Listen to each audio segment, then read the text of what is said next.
Eks minu elukohad on olnud kuidagi väga voolavad ja erinevad, kui ma mõtlen tagasi oma lapsepõlve ja kooliaega ja nooruspõlve, siis sündinud ma tegelikult niimoodi sünnitusmajas, olen Tallinnas. Siis Pärnus vanaema juurde, kus ma elasin tegelikult elu esimesed 5 aastat ja pärast kõik koolivahed, nii et ka Pärnus on väga palju nii-öelda neid lapsepõlvemälestusi just. Kooliaeg on, kui me oleme praegu siin, siis siit üldse mitte kaugel, 21. keskkoolis ja siit ka siin Tallinnas olles, no ma olen elanud ikkagi väga-väga paljudes kohtades, nii et kui Toomasega kunagi algusaegadel Tallinnas sõitsime, siis ta ütles, no Ingas ei ole võimalik, et sa oled kõik kohad läbi elanud, aga tegelikult nii on. Et esimene elukoht oligi siin siis 21. keskkooli vastas kohe kõrgel 7. korrusel. Sealt kolisime me Vanalinna Väike-Karja tänavale, Väike-Karja tänavalt Feelmanist Nõmmele Õuna tänavale, vabandust. Sealt tagasi Vanalinnast Viimsisse, Viimsist Kalamajja, Kalamajast Lasnamäele, Lasnamäelt Õismäele ja Õismäel 2 erinevas kohas.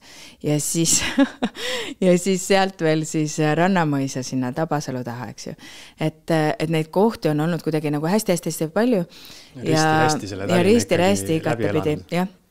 Et ja kui ma Toomasega tuttavaks sain, siis see sattus olema selline nullpunkt minu elus, et ma olin jälle kuidagi nagu puhtalt lehelt just alustamas ja olin siis Viimsisse jõudnud jälle ringiga ja iseenesest mind ei olnud Tartu kuidagi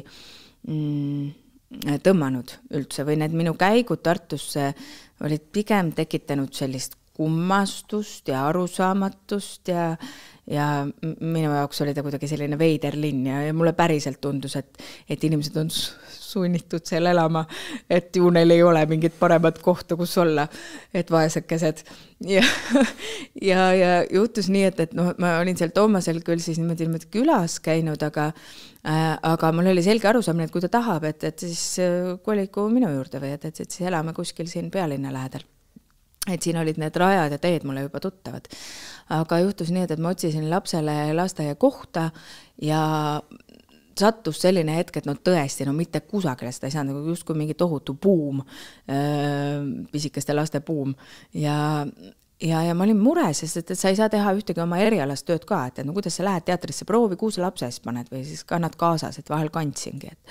Ja Toomas siis pakkus välja, et võiksime siis uurida, et äkki Tartus leidub selline koht ja kuigi mul ei olnud tõesti mingit plaani sinna Tartusse elama asuda, siis juhtus nii, et kuna lasteaia koht sinna leidus, meie kodus siis üldse mitte kaugele ja väga ilusas kohas ja siis see ainukene tingimus, et olla seal täieõiguslik liige või et siis saada see lasteaia koht oli see, et tuleb olla Tartu linna kodanik ja tõepoolest see niimoodi välja nägigi, et mul oli see pass näpus ja ma läksin siis Tartus linnavalitsusse ja ütlesin, et tere, et nüüd ma hakkan tartlaseks ja hakkasingi ja järgmisest nädalast oli lapsele lasteaia koht olemas ja vahel elu mingid sellised käigud teeb ja nii nagu ütleb Vivi Luik, mulle hästi meeldib, et elu muster on nii suur, et sa liiga lähedalt ei saa seda näha.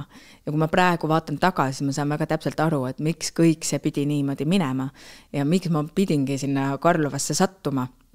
Mitte kuhugi mujale Tartus, vaid just nimelt sinna Karlovasse ja mis on nagu ka see põhjus olnud, et miks ma ennast seal kohe algusest peale, just nimelt Karlovas, mitte kuskil mujal ennast ka väga hästi olen tundnud, et seal on hästi kodune olla ja hästi turvaline olnud olla ja see tuli alles siis aastaid hiljem välja, et miks ma ennast seal päriselt nii hästi tunnen.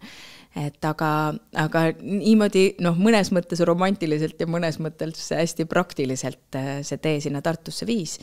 Ja praeguseks, ma olen halb aastaarvudes, et aga see on üle 15 aasta siiski, mis ma olen nüüd juba Tartus elanud ja just nimelt seal Karlovas ja ma näen nagu seda tulevikku veel vähemalt nii kaua, kui lapsed mõlemad siis on kooli lõpetanud, et ühel on see kool nüüd juba läbi ja teine läheb 5. klassi, nii et vähemalt selle aja lõpuni kindlasti Karlova ja kindlasti just täpselt seal, kus me elame.